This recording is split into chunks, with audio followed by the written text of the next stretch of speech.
My name is Jared Van Baren. I am the head marketing manager here at Vibration Research, and welcome to the webinar on shaker safety, specifically shaker safety in the VibrationVIEW software realm.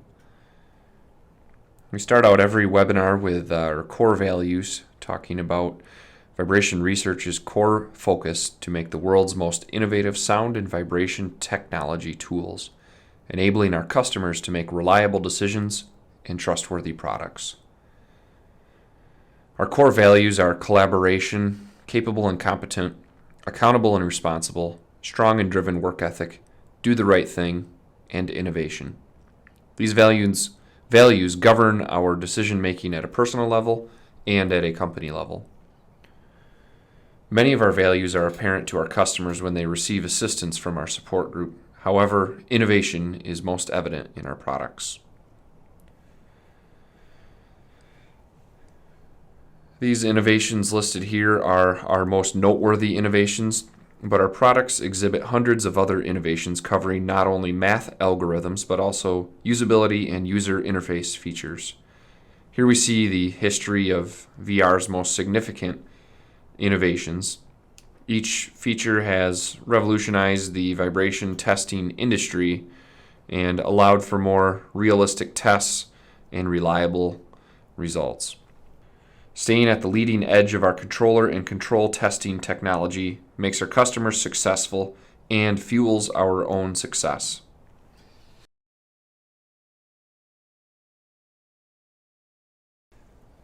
Why is shaker safety important? Obviously, for personal safety, these are extremely powerful devices. If you've ever seen an electrodynamic shaker or servo-hydraulic shaker running at some rigorous test specification, you've seen just what these pieces of equipment are capable of. They are extremely powerful, and just general safety with them is important. So you don't want to damage a test article on the shaker. You want to avoid equipment damage. Shaker design varies from manufacturer to manufacturer. Not all shakers are made the same. There's potential to launch parts if handled improperly, if certain safety checks are not put in there. Always stay clear of a shaker head, armature, shaker head or armature, or any moving element when the power is on. Never ride a shaker. As enticing as it looks, sitting or standing on this equipment is extremely dangerous. One of the biggest things that we preach here at VR is to always keep the gain down when the shaker is not running. It's important to not have that much power running to the amplifier in between during downtime or just any time when you're not running the equipment. It's just a good idea to turn the gain down. And lastly, just put on there just general knowledge of learning electrical safety. You can find videos on YouTube just to figure out for yourself general knowledge on this topic. It's important to know and just be respectful of the equipment that's very powerful that you're running.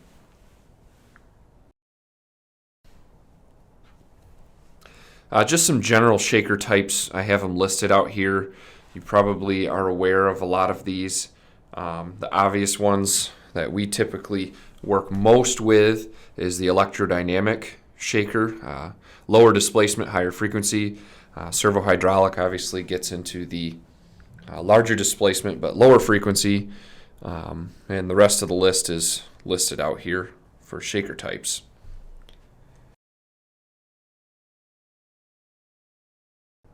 So let's go into the shaker system limits. So how can VibrationVIEW help me as a test technician?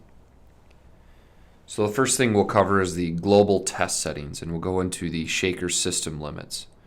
In here we have quite a few different manufacturers and model numbers. We're always adding more, but there are quite a few listed here. Some shakers are older or different, and they're not in the list, but you can always put in user-defined limits and save those values with a unique name, something that you can remember for your lab or is specific to your lab. So let's go in and show you how to do that really quick here. So we go up to configuration and system limits.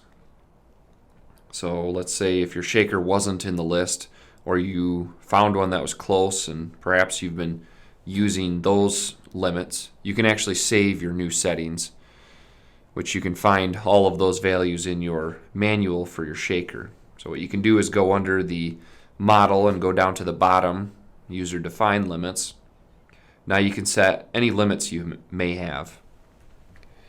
Let's change these. Let's say my force rating on my shaker was actually only 2,000 and 2,000 and 4,000 for shock. And now we can save these settings. Now we can save an armature value with that if we know the mass of our armature. We can also save the fixture mass along with this new shaker that we're saving. If you had a fixture that never gets taken off your shaker, you can add that mass in and it would always be there. Same thing with the product mass. But now here you would choose if you knew the manufacturer, or say that you just had an old shaker. I'll just call it old vibration system, and we'll call it model 123, and we'll save that value.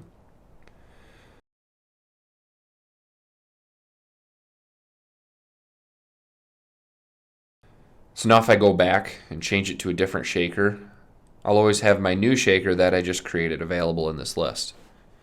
I can always go back to my old Vibe system, and I got my 2,000 force pounds back and my 4,000 shock rating, and all my values are back. One other option in here, you can save the maximum drive voltage outlet here, and if you save this to a lower value, you'd be limited on all of your settings tabs.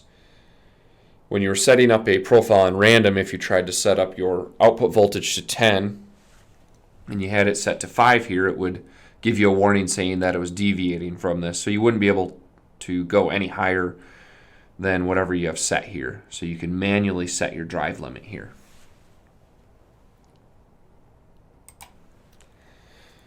Now let's talk about system check a little bit. System check. It's a good feature just to check out your system, obviously. Basically, it sends out a user-specified sine wave at a specified displacement. And with the displacement wedge, you can verify that you're getting out of your shaker exactly what you're putting into it. So if you call out 30 hertz sine wave at 0.1 inches of displacement, you can, with that displacement wedge, physically measure and see that you're getting 0.1 inches. So that gives you some knowledge that everything's set up correctly. Another thing, you could use this system check as a preventative maintenance tool. You might want to run, if you have a new shaker, a new system, run a system check and save that data file, and then save it as a master file, and then each month or each quarter or a couple times a year you can rerun a system check with the same values and save that each time, and then recall those old or saved graphs and overlay them over one another. So it gives you a good idea of how your shaker's doing, your shaker health. You might be able to notice a bearing going out or flexures on your armature are going out. If things are changing, you'll see it on that. And we'll go into system check and run one right now, kind of show you how you can save data and overlay a plot over top of another.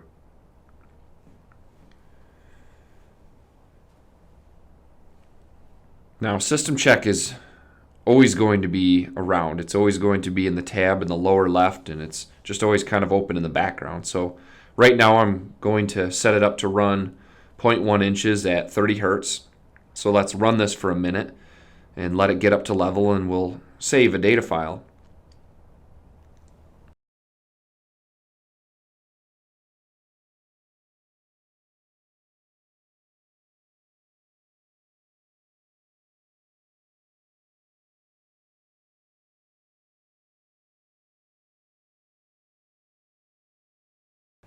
And now this is where you could use your displacement wedge and go out and stick it on your shaker and verify that you're getting 0.1 inches of displacement, or whatever your displacement might be, as a visual.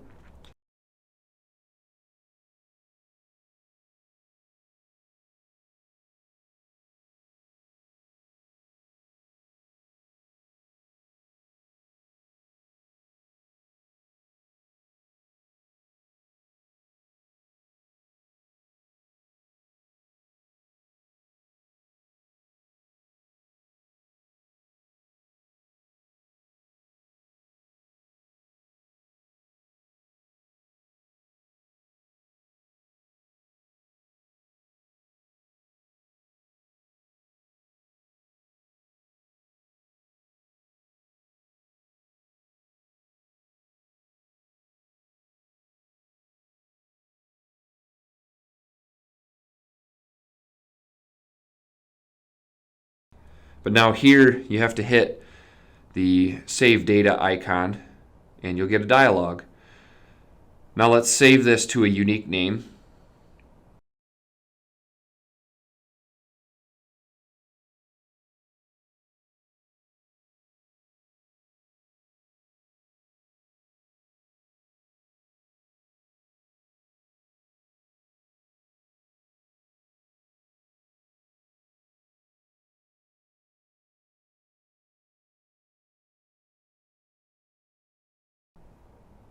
Save that.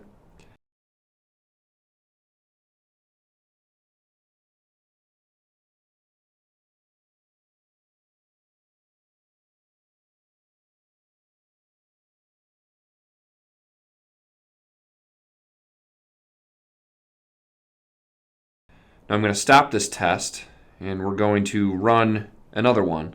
Say this is a month later, a couple months later, a half year, year later. Except I'm going to change my acceleration real quick just so it's different than the other trace. So you can see them both. If they're perfectly identical, you'll never see one underneath. So I'm going to change that to 5 Gs. And now you can see my displacement changed a little bit. But now I'm going to run this again and let it get up to level.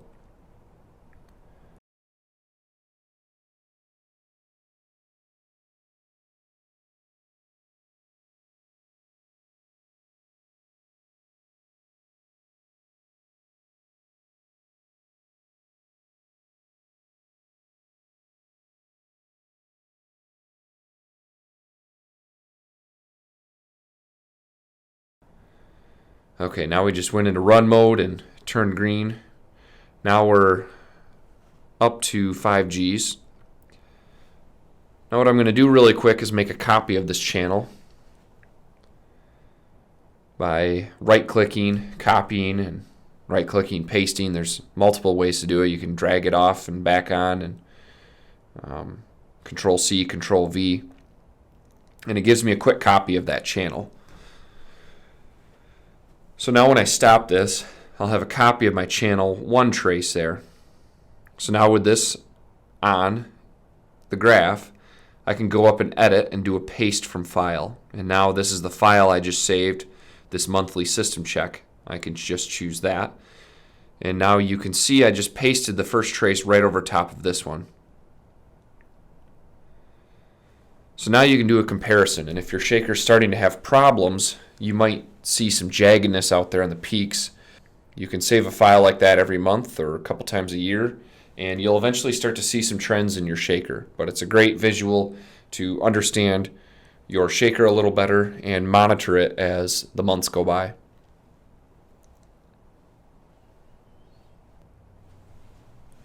So this is some content on the displacement wedge. These wedges are a sticker that you can put on the shaker, the head of the shaker, parallel to the axis of vibration, and get a visual representation of where the lines are intersecting. What you want to do is run a sign test. Some typical values might be in the 0.1 inches displacement peak to peak and 30 hertz for an electrodynamic shaker. If you're using a servo hydraulic system, that some of the values would be different for that. In this example, it looks like they used 4 millimeters peak to peak.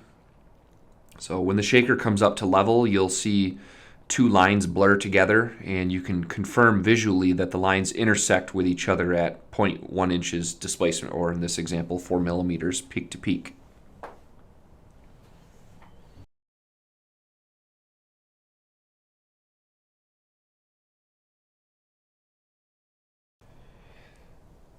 I wanted to add a couple of helpful items on this slide here. In VRU on the left image, left screenshot, there is a VibrationVIEW course written in Vibration Research University right on our website. One of the key areas you'd be interested in would be the system check, running system check in that second box there, second course listed there, and also getting started with VibrationVIEW. Those two courses will help you set up and install and get running, and also do helpful maintenance on your shaker system to compare to future data that you come up with. And then on the right, there is a vibration test setup checklist. This is available for download on our website. It's a very helpful item checklist to go through before you run any test. Like I said, that's available on our website and has some safety instructions in there as well.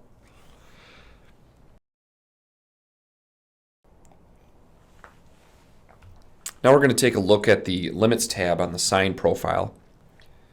We will be going over the drive limits for both starting and running and show you a couple ways to determine safe values for these.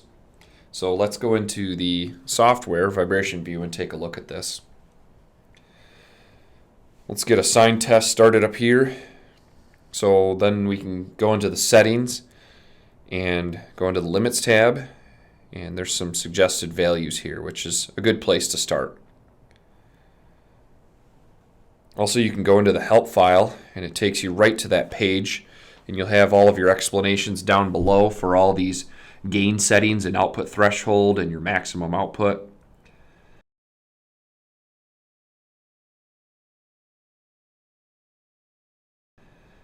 And then you also have this other link to tune your sign control parameters. And now in here there's some more starting values and then some more situations of how you can calculate all those values and make them a little more appropriate to your particular test. But I'm going to go and show you another way you can set those up.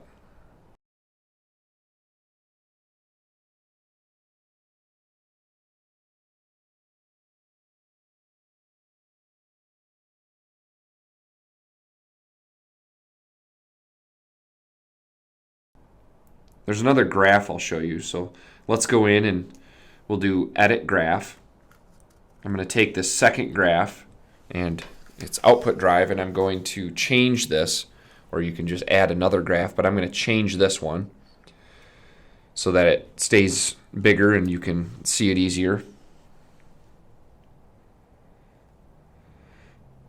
So drive versus input. When you choose that, you're going to have an option for some other channels, and you also have these other options to show your running gain boundaries. So when I click OK, you're going to see this new graph on the bottom here, your drive output versus your input reading. So let's run this. I'm going to run one sweep, and I've got the sweep rate set fairly high, so it shouldn't take too long, but you can see down here where you have your acceleration against your drive voltage. You can see there's quite a distance between your boundaries there, your limits, and what you're actually putting out.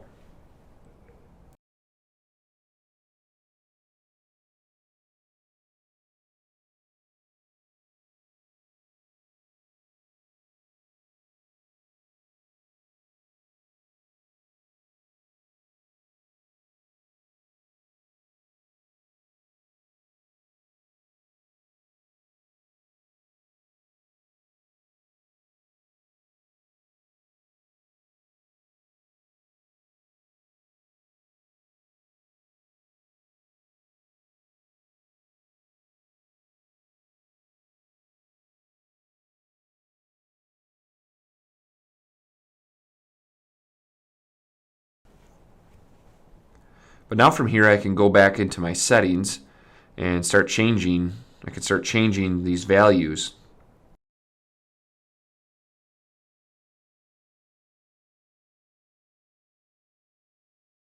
So 1 volt for my max output, that's a little high. We can go down quite a bit because we can see on the graph that I think I'm only using 0.01, and start max output is typically 150%. So let's take this down to 0.015.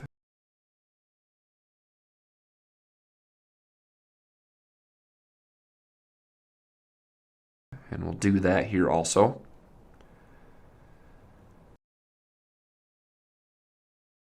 And let's click apply.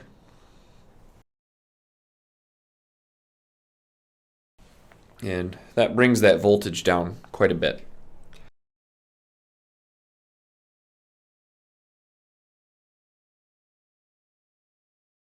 So now I think I'll lower my threshold also. I'm not sure if you can see this, but let's drop this down lower at the beginning.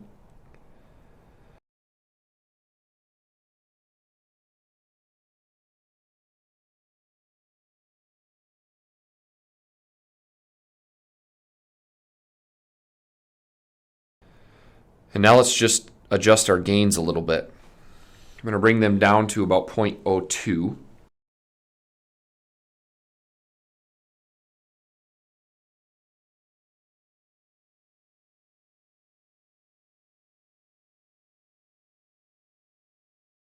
So now you can see I get a little closer to my limits there. So now if an accelerometer were to fall off or a cable was to break and you weren't getting any feedback from the accelerometer, you wouldn't continue to try to drive. So just another safety limit to get close and help you protect your equipment. Now we'll take a look at the random profile limits tab. This is pretty similar, so I don't need to spend a lot of time here. I just wanted to show that the output drive limits are all in this area, similar to the sign limits. The difference here is there's only one max output drive. You still have your starting gain separated between starting and running, but the maximum output, there's just one. So if I go into the random limits tab really quick, so I just want to show you that we have all the recommended values here. The default settings, just remember, you can always use that help button that takes you right to the page you might be looking for. It's got a lot of explanations, pretty much everything in depth, and explains how all those voltages are calculated.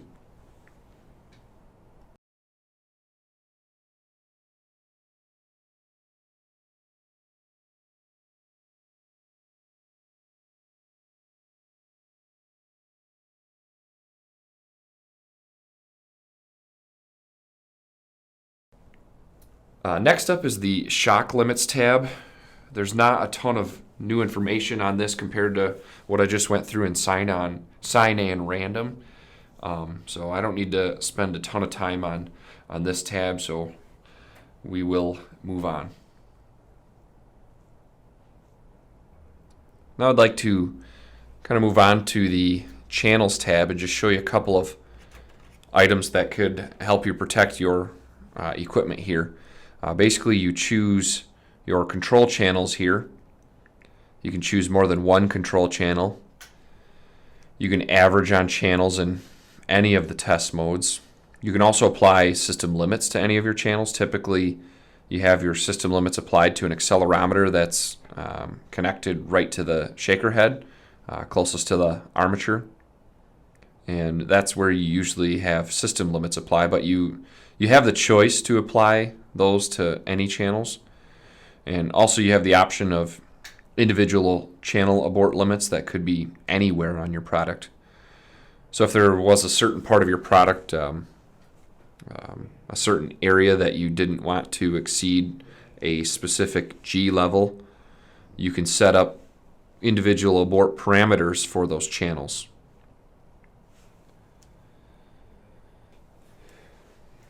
Now we'll take a look at the digital remote I/O on the back of the controller. This is an add-on feature. There's actually two different levels. There's a digital I/O and there's a analog I/O. The analog input and output comes with the digital, and you can also buy the digital by itself. If you don't have this feature or either of these features, you still always have the emergency stop function available on input channel 8. Now let's take a look at the digital remote I/O package on the back of the control hardware. This is an add-on feature. There's two different levels. There's a digital I/O and there's an analog I/O. The analog input and output comes with the digital. You can buy the digital by itself as well. If you don't have this feature, you still always have the option to add an emergency stop function. That's available on input channel 8. Also, perhaps you may want to save some power and shut down your amplifier automatically when it's not being used. I can show you how to do that. So let's go in and look at the remote I/O. This input, shaker power, when you have that on, you're also going to have some settings where you can have delay for turning on the amplifier and shutting down the amplifier also. And you have this shaker power saving timer. So with this button checked, you now have a timer incorporated. So if your test shuts down and doesn't restart in a specified amount of time, like here it would be however many seconds, 300 seconds, then you would be able to send out the output to shut down your amplifier. So if it was the weekend and you had a test going and your test completed, then after however many minutes you could send a signal out to your amplifier to shut down. Of course, this would need some equipment on your end, some wiring perhaps, but most of your newer amplifiers are set up for that feature. So if you shut your amplifier off for the full weekend, within a few months you could save some significant energy usage on your building.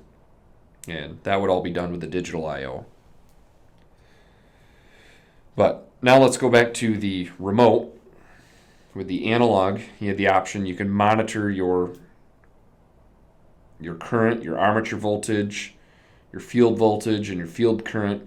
You can also have a user analog, so any analog device transducer of any sort that you can scale, you can bring that in through the remote inputs and plot that on the graph. Possibly do a math functions with that plot. And you set that up, you scale your transducer to a 10 volt input. It tells us what the 10 volt input represents and what 0 represents, and you can set abort limits on your armature current. So if something was going wrong and your armature current started going up, you could have abort limits on those.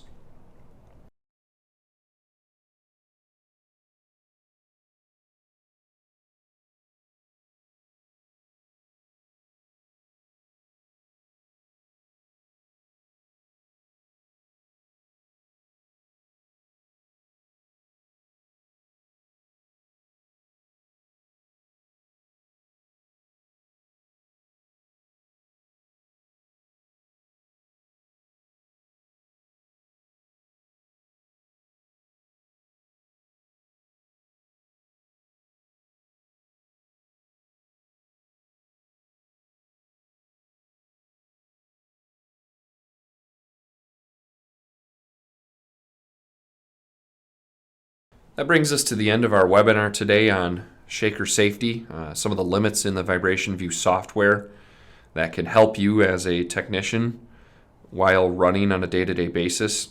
For sure, try to run those system checks on your shaker every couple months or maybe once a year or so just to compare. Make sure your shaker system limits are input correctly. Otherwise, a lot of our suggested values will work for you, and those come right in the download package for VibrationVIEW. That's right on our website. Thanks for attending today. Please let us know if you have any questions. You can type those in the chat, and I'll stick around for a little bit to look at those and respond accordingly. If you have other questions in the future, please contact our sales team or our support team. That's vrsales@vibrationresearch.com or support@vibrationresearch.com. Thank you very much. Have a great rest of your day.